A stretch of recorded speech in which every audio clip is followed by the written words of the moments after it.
Bienvenue à vous. Si vous venez nous rejoindre, c'est midi ensemble. Nous allons parler tendance, gastronomie, innovation et immobilier. Surtout, restez avec nous. Un joli programme seulement pour vous sur i24 News.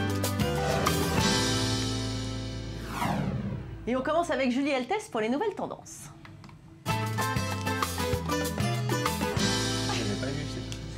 Alors Julie, vous avez décidé de bannir le noir comme couleur de mascara. Et d'ailleurs, vous avez raison. Après les teintures de poils d'aisselle que vous nous avez proposées la semaine dernière, eh bien, vous venez nous parler du mascara coloré. Exactement, alors c'est sans hésitation forcément beaucoup moins gore que les aisselles jaunes fluo, mais ça existe depuis longtemps et à en croire les couvertures des magazines de mode, le Nec Plus Ultra de cet été, eh bien ce sera le mascara coloré. Et attention, quand je dis coloré, c'est coloré. Regardez. Voilà, alors comme vous le voyez sur ces images, on peut porter son mascara seul ou jouer avec la couleur en ajoutant du fard à paupières.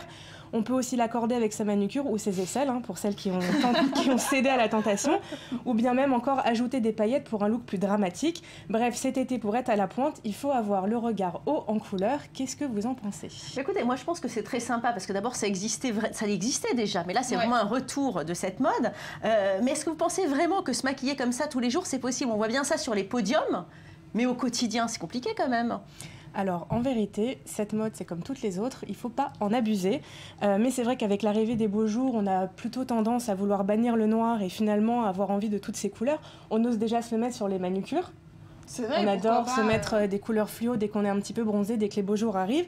Et bien là, forcément, on peut la jouer discrète la journée ou on peut la jouer un peu plus dramatique le soir en mettant du coup des paillettes. Et en choisissant bien sa couleur, ça va à tous les teints de peau et à toutes les couleurs de Dieu. Oui, d'ailleurs, d'autant que si vous avez les yeux verts, j'ai l'impression que là, ce que j'ai vu sur votre sélection d'images, Julie, en fait, le violet, ça marche très bien. Le violet, ça marche avec toutes les couleurs Dio. Il y a aussi le doré qui est très, très, très, très beau. Et finalement, le bleu sur des yeux bleus, verts, marron, noir ou...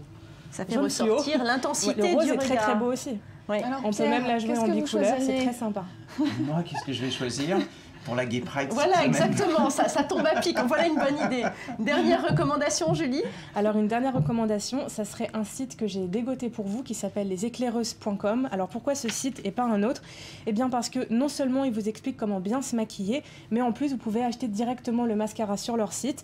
Peu importe la marque, il y en a pour tous les prix, donc c'est quand même très pratique. Merci beaucoup, Julie. Et j'ai le plaisir d'accueillir Julia Ganancia pour les innovations de la semaine. On y va.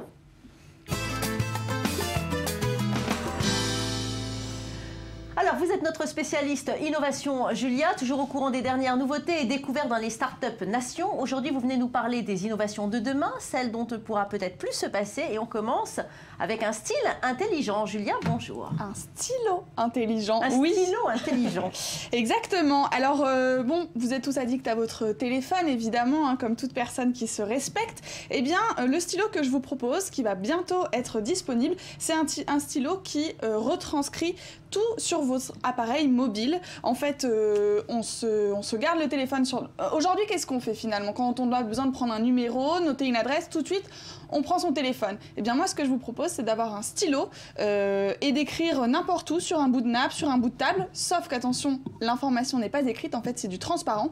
Et ce que vous écrivez va directement sur votre téléphone via Bluetooth. Le stylo est connecté à son téléphone portable via Bluetooth et tout ce que vous allez écrire sur un mur, sur un bureau, sur un bout de nappe, sur la jolie veste de Pierre, ça s'est retranscrit sur le téléphone. Ça s'appelle Free, c'est un petit jeu de mots avec le mot free en anglais libéré, parce qu'en fait les entrepreneurs qui ont créé cet objet, des entrepreneurs israéliens, disent qu'on est devenu un peu esclave de notre téléphone.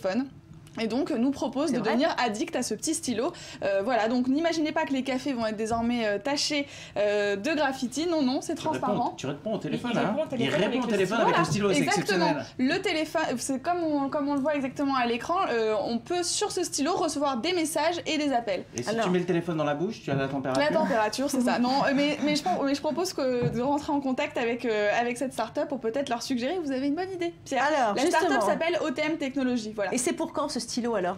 Alors le produit a déjà dépassé son objectif de 100 000 $ de financement. Ils ont fait appel à une plateforme pour recevoir des fonds et donc il a déjà permis de soulever près de 300 000 $ pour un financement par plus de 100 000 partisans.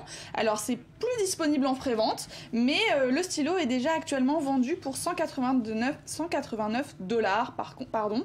Et bien sûr Valérie, eh bien, vous pouvez choisir votre couleur, noir, en plus, c'est à la mode. argenté. Ça vous fait plaisir, ça, Julie. Je trouve que c'est génial, ces méthodes de financement, c'est-à-dire qu'on prévend un objet qui n'existe pas pour financer la création de l'objet. Ouais, c'est génial. Surtout dans la Startup Nation, exactement. Alors justement, vous vouliez aussi nous parler d'un smartphone capable d'analyser la composition d'un objet. Vous êtes en train de nous annoncer, Julia, que le tricorder de finalement Star Trek devient une réalité, c'est ça? Presque. Vous vous souvenez, il y a quelques semaines, j'étais venue pour vous parler d'une entreprise israélienne qui avait créé un petit objet comme une clé USB pour analyser l'alimentation. Là, je vous propose la même chose, mais pour n'importe quel objet. Et c'est toujours israélien, c'est à Tel Aviv, c'est des chercheurs de l'université qui ont créé un smartphone capable d'analyser la composition d'un objet. Alors, le mécanisme, il est un peu compliqué et on va pas s'aventurer là-dedans, mais en gros, c'est une technologie composée d'une lentille optique. Et ça va de pair avec un logiciel de traitement d'image. Et voilà, et on connaît la composition chimique d'une boisson, mais aussi d'un objet, juste en prenant une photo. Ça a été développé par Ramot, c'est une firme, et le prototype est attendu pour juin. Voilà, les applications incluent aussi de l'électronique, et ça peut être assez intéressant, notamment pour l'industrie automobile ou pour la sécurité intérieure. Et ça, puis, Israël, la sécurité intérieure, ils sont assez en pointe. Pour terminer, Julie, un petit aperçu de la technologie de l'armée de l'air israélienne, prévue pour 2020. Voilà. La transition est toute trouvée. On sait que l'armée de l'air produit souvent des hommes politiques, des très grands hommes politiques, mais aussi des belles découvertes. Et donc, voilà, sur cette vidéo, on voit un peu tout ce qui nous attend, avec une vidéo assez renversante sur tous les futurs outils, en fait, dont l'armée de l'air va se servir. Ces dernières années, ils ont beaucoup travaillé sur, finalement, les conflits du futur. Et on voit autant sur l'armée de l'air que la marine, mais aussi l'armée de terre, notamment des véhicules sans conducteur. Ça va être bientôt aussi courant que les drones, en fait. Donc voilà, ils travaillent beaucoup là-dessus. Et l'objectif, il est clair, c'est développer des pilotages automatiques sans personne sur le terrain. Ça peut être intéressant. Merci beaucoup, Julia. Et je vous propose maintenant de faire frétiller vos papilles avec Pierre Lévy. Pierre, bonjour. Bonjour. Alors aujourd'hui, pas de grand restaurant au programme. Vous avez choisi de nous amener en promenade sur l'une des plus belles avenues de Tel Aviv, le boulevard Rothschild. Et là-bas, si vous voulez vous restaurer rapidement, pas de problème, il y a des kiosques à l'appel. Alors c'est de la street food, mais un peu chic quand même. Regardez. Alors nous sommes ici sur le célèbre boulevard Rothschild. Sur ce grand boulevard mythique en Israël, à Tel Aviv, vous avez des dizaines de kiosques différents où vous avez du street food. Derrière moi, vous apercevez un kiosque de fruits où vous pouvez boire de magnifiques jus de fruits. Vous pouvez également vous arrêter dans certains kiosques avec des cafés, des cappuccinos, des cafés à four, comme on dit ici. C'est l'équivalent du café cappuccino, revisité à l'israélienne. Et vous avez également des petits kiosques avec des sushis. Vous avez également des sandwichs de toutes les formes, de toutes les saveurs. Vous avez des petits gâteaux. Les Israéliens sont très friands de s'arrêter quelques minutes à l'heure du déjeuner ou vers 16 h pour prendre une petite pâtisserie, manger un petit sandwich entre deux rendez-vous. C'est un endroit où vous avez à la fois le business et vous avez également les touristes. Tout ça se côtoie sur ce grand et magnifique boulevard Rothschild. Donc n'hésitez pas, si vous êtes de passage à Tel Aviv, de traverser ce grand boulevard, de vous arrêter dans ces petits kiosques. Il y a de très belles choses à découvrir, de très belles saveurs à déguster. Et puis, c'est pour midi ensemble, alors profitez-en. Pierre, vous avez passé un bon moment sur le boulevard Rothschild à Tel Aviv. J'adore ce boulevard. Je suis un adepte complet du boulevard Rothschild. Pourquoi ? Eh bien d'abord parce qu'il est magnifique, il est large, il est grand, et au bout du boulevard, j'ai ouvert un restaurant. Ah, ben voilà, On en parlera une autre fois. On viendra vous voir, c'est promis. À part ça, aujourd'hui, vous vouliez nous parler d'un événement qui va avoir lieu à Tel Aviv, dans un endroit secret. Décrivez-nous ce concept du dîner en blanc. Alors, exceptionnel, c'est un moment exceptionnel. Le dîner en blanc aura lieu cette année, le 24 juin, à Tel Aviv. C'est un événement mondial vous avez des dîners en blanc dans le monde entier, à Paris, dans toutes les grandes villes du monde. Et pour la deuxième fois, Tel Aviv est à l'honneur avec le dîner en blanc. C'est un dîner secret, c'est un pique-nique, pop-up pique-nique. Donc tout le monde vient avec ses tables, ses chaises, de la vaisselle. Tout le monde est habillé en blanc, bien évidemment.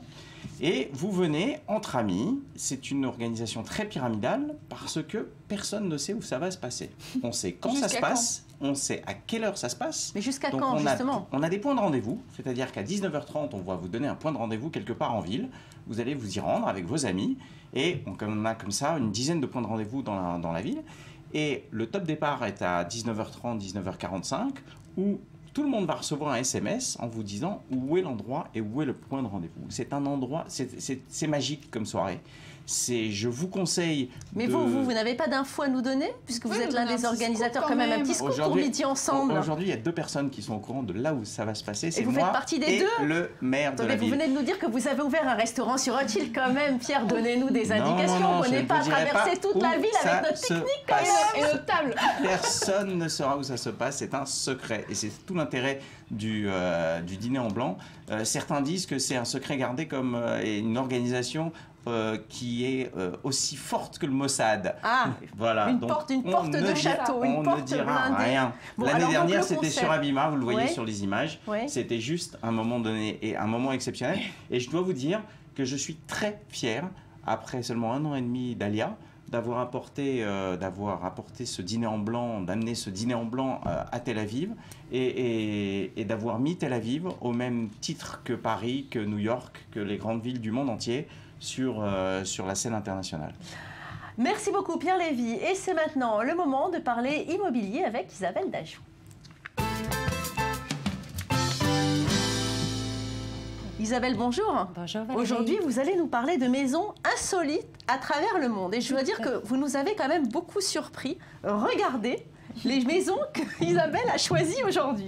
C'est juste incroyable. Alors effectivement, je pense que même les écolos seraient ravis de savoir que les avions se recyclent. Il y a un fou d'aviation qui a constitué sa maison avec une partie de carcasse d'avion. J'ai trouvé ça très joli et rêvé dans les nuages. Il y a la maison tordue en Pologne. Il en faut vraiment pour tous les goûts et toutes les couleurs. Il y a la maison château d'eau en Angleterre. Il ne faut pas avoir le vertige et pas avoir peur de l'eau.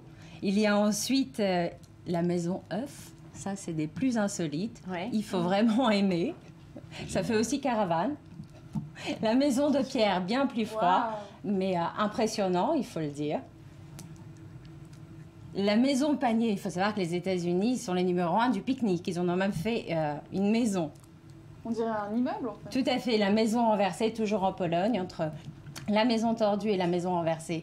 Ils ont J'adore des ça. idées vraiment insolites. Pour ma part, c'est celle que je préfère, évidemment. La maison d'Alice au Pays des Merveilles, ça existe vraiment. Qui nous rappelle de bons souvenirs. Moi, je Tout trouve à que fait. c'est génial. Ça veut dire qu'on a de la créativité, ça veut dire que les gens ont des folies et qu'ils arrivent à réaliser leurs folies.